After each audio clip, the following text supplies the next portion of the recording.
A few days before Christmas, Chantal Yardley visited Jacob Samuels in the old people's home.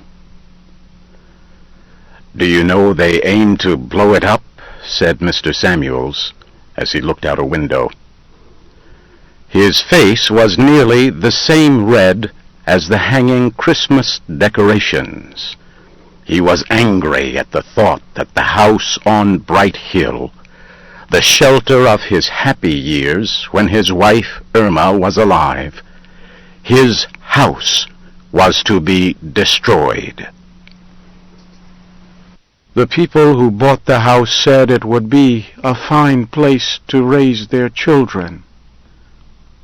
If my wife was alive, she would not talk to me for a year." Chantal tried to change the subject. "Do you know it has been almost 30 years?" she asked the old man.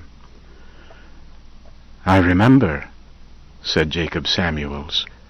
"Irma and I spent the whole week before calling the people in the community, trying to put together a welcome for you." "A week?" "Yep," answered the old man quietly. "We saw what was going on with the riots in the big cities, and all the wrong people with guns farther south. We thought all that was not the friendly American way." Chantal remembered being a little afraid 30 years ago. No black family had ever lived in the Bright Hill community. Her husband, Rafe, was leading the big moving truck, driving their small blue car. Rafe stopped the car when they saw 15 or 20 people in front of their new home on Tully Lane.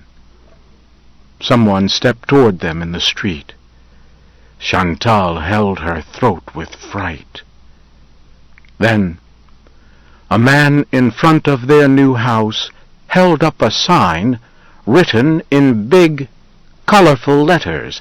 It said, "Welcome." People motioned with their hands for Rafe to drive on up.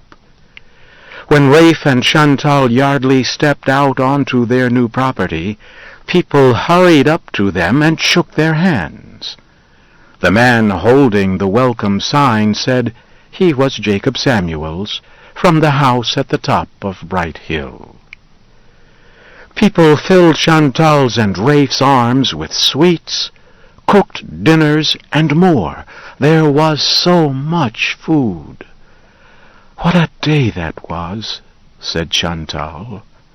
"What a day," agreed Jacob Samuels. It was a beautiful community. Children could walk to school or play happily up at the Samuels' house, and their parents need not worry if the children were safe. Most important, nobody wanted to move out of the Bright Hill community just because people moved in who were a little different. "Remember Mrs. Hancock's picture in the newspaper?" asked Chantal. "Sure do," answered Jacob Samuels with a smile. "When Mr. and Mrs. Ho came from Vietnam, and we drew a little Buddha on their welcome sign." "Then the men in white cloth came," said Chantal.